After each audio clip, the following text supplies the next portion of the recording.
Hi, Sean from Gadgetworks 3D.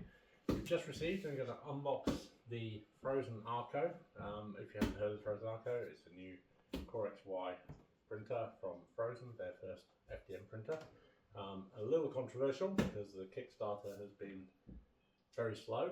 It's taken over a year for them to get the printers out. So here it is, arrived in New Zealand. We're going to take the box off and see what's inside.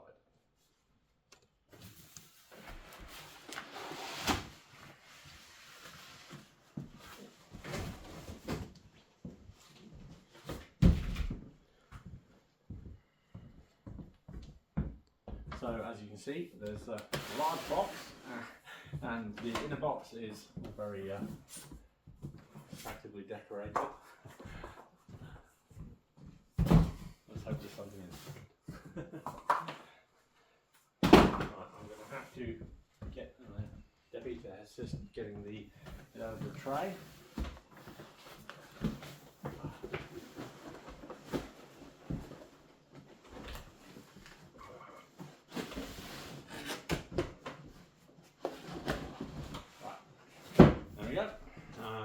And we have the inner box.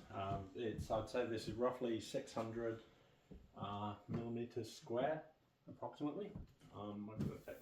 That's alright, that's fine. About 600 millimeters square box. Big cardboard outer, and inside we have lots of big solid foam packing, so this seems to have done a pretty good job of packing up and shipping. All comes through. Again, we'll have to get Debbie's assistant to lift it out of the bottom, lift the bottom foam off. Oh! There we go. It's fairly heavy. In fact, it's very heavy. Okay, so now we'll remove the plastic and see what's inside.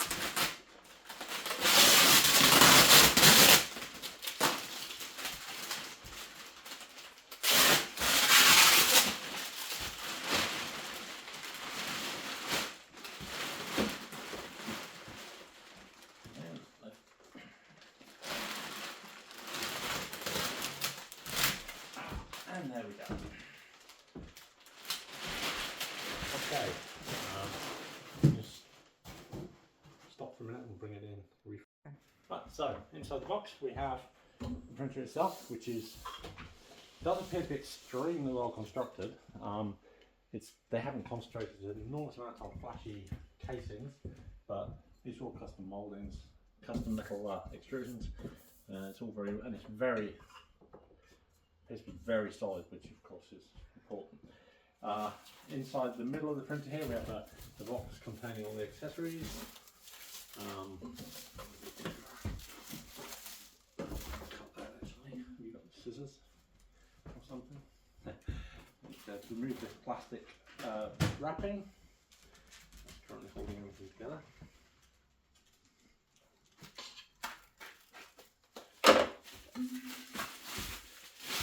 There we go. We have a shielded belt cable there. We've got try and get this out without. Let's take that out. There we go. We have some packing instruction sheet on how to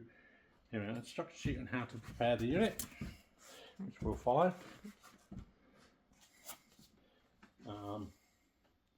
A little envelope from Prozen, which we'll see what's in there in a minute. We have the safety instructions, a small amount of sample filament, it looks like, and some PTFE tubing for the filament. We have some grease, spare tube fittings, or possibly the tube fittings to fit this tube, a USB drive, tools, nozzles, spare nozzles, or the actual nozzle to fit if it isn't in there. I'm not sure. Some little rubber pieces, some screws, power lead, spanner. And there's more. This will be the filament holder, I presume. And 2 pieces. Now this is going to fit together into the filament holder, which is going to screw onto the side here, I would imagine, which will for holding a filament reel while it's in single colour mode. The multicolour unit and the enclosure are to follow at some point from Prozen. We haven't received those yet, so we have a single colour printer at the moment. And I think that's the contents of the box. So, remove the 4 fixing screws on both sides of the XY beam. So this is held down by these screws here on the outside. Oh, they have yeah. They've got little pointy, oh yeah, they're very holding it in place for shipping, I presume.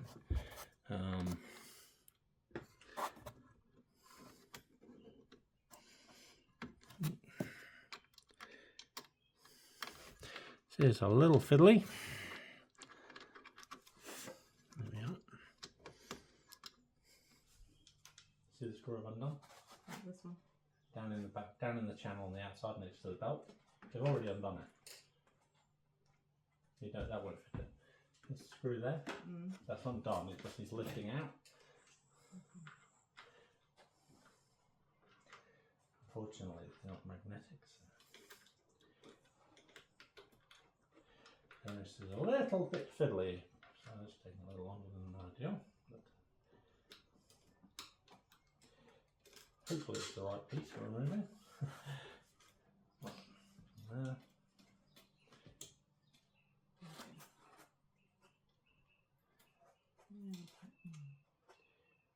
We can always grab a pair of pliers and tweezers if necessary, can't we?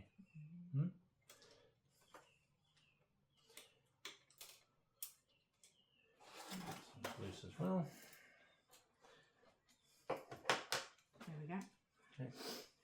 Another one here to do the same with. We've now removed the 4 screws. And now we have to power the unit on apparently.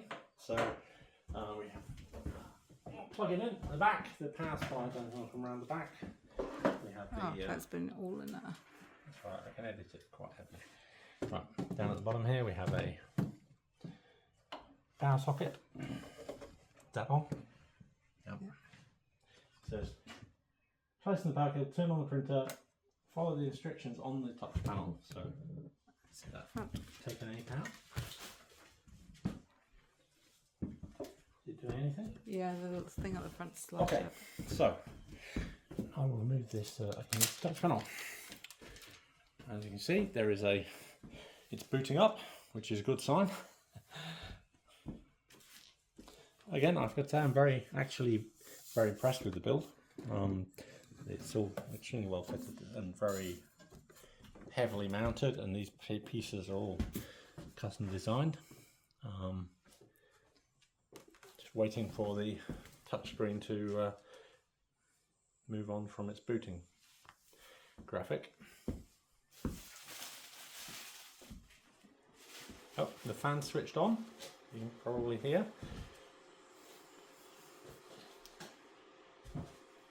So we know we're not dead on arrival, which is good. There we go. Language, English. English language selected. Remove the 4 screws reminder. So they're really making an effort here. Please press raise Z axis. And she's alive.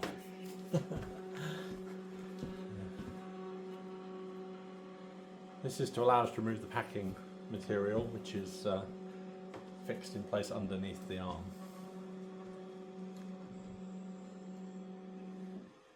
Right. Please remove the EP case. Do not touch the touch panel during removal. Okay, well that was simple. There you go. That was remarkably easy to remove. Right. Okay, so I have removed the packing, so we now have no packing material, but I can see 2 more pieces to remove, so we now have to remove 2 additional packing fixtures on the sides, which are again, where's that? I assume it's the same wrench, maybe, or maybe it's the big one. I should say. No? Have you got to that one? There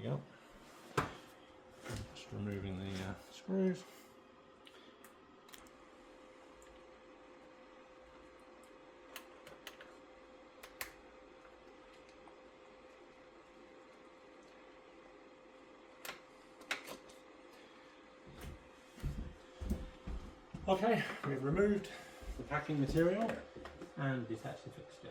Please name your printer. Call it, I suppose. We'll call the printer in our long tradition. We'll call our printer Gadget Arco. Enter. And accept that. Internet connection now has found our Wi-Fi, which is quite promising. So we will select Wi-Fi. We'll move the camera away while I type in my Wi-Fi password. Don't point it at my butt, please. No one needs to see that, do they?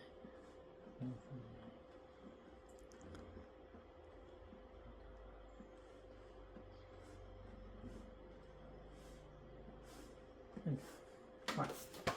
We're now connecting to Wi-Fi. Now it worked. Finger trouble. So we're now connected to the internet. I can say next.